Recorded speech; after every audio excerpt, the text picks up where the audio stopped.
Do you ever feel like you're just lazy, constantly procrastinating, and unable to get things done?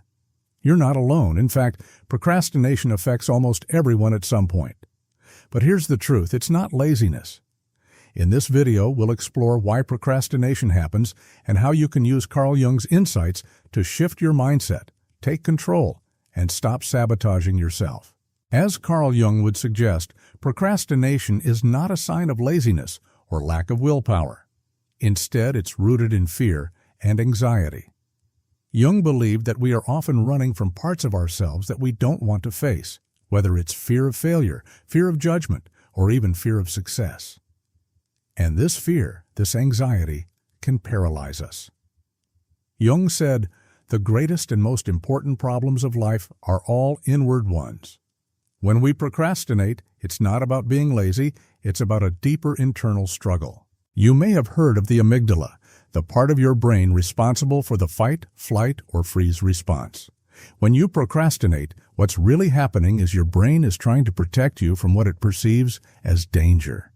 Whether it's applying for a job, starting a new project, or putting yourself out there creatively, the amygdala triggers feelings of anxiety and fear of failure. This means procrastination is a defense mechanism, not laziness. Your brain is essentially saying, let's avoid this because something bad might happen. So, how do we combat this? Now, let's explore a powerful concept.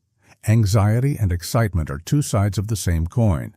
Both are intense emotional responses that involve thinking about the future. However, they manifest differently. Anxiety focuses on what could go wrong, while excitement focuses on what could go right. Think about a moment when you felt both anxious and excited, like starting a new job, moving to a new city, or taking on a big project. The key here is to recognize that both emotions come from the same source, uncertainty about the future. Jung believed that by transforming your anxious thoughts into excitement, you could shift your energy. Instead of fearing what could go wrong, you start to anticipate the potential for success. This simple shift can drastically reduce procrastination and ignite motivation. Let me give you a personal example.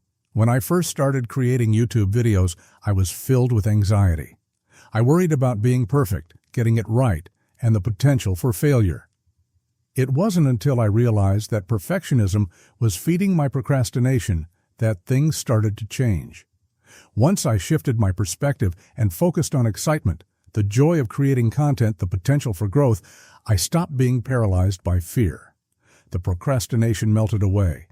The energy I had for the project became a powerful force that kept me moving forward. Perfectionism is often mistaken for diligence.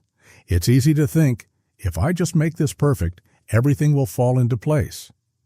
But in reality, perfectionism is just another form of procrastination. It's an easy excuse to avoid doing anything at all.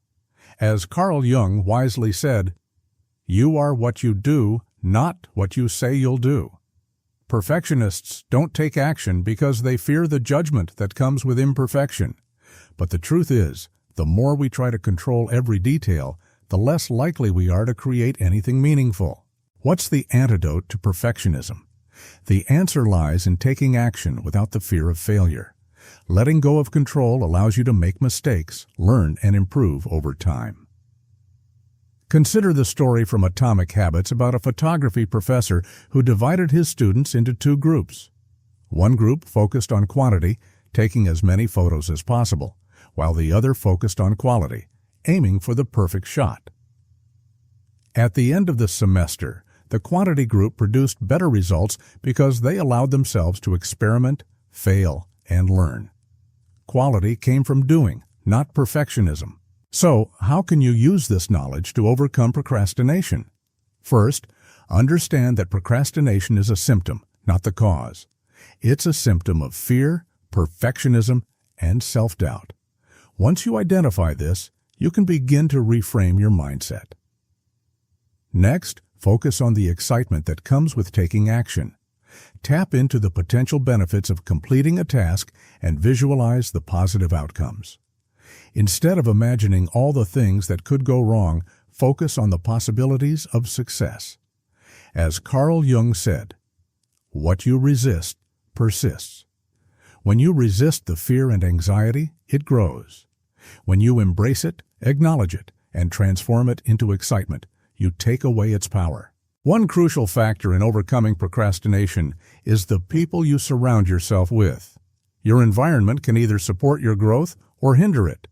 If you surround yourself with people who are constantly negative or who reinforce procrastination, you're more likely to fall into the same patterns. On the other hand, if you're around people who motivate you, who push you to take action, and who are excited about life, you'll be more inclined to take action yourself.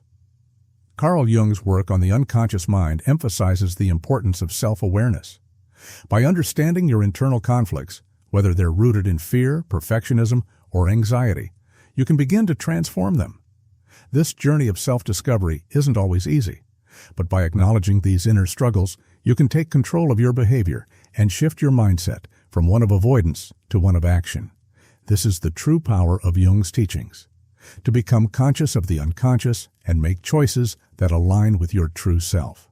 In the end, procrastination isn't a reflection of laziness. It's a sign that something deeper is going on beneath the surface, whether it's fear, perfectionism, or self-doubt. By understanding these emotions, reframing them as excitement, and taking action without fear of failure, you can overcome procrastination and unlock your true potential. If you found this video helpful, don't forget to like, comment, and subscribe. I'd love to hear your thoughts on procrastination and how you plan to overcome it. And if you're ready to dive deeper into these topics, check out the next video on the importance of self-awareness and how it shapes your destiny.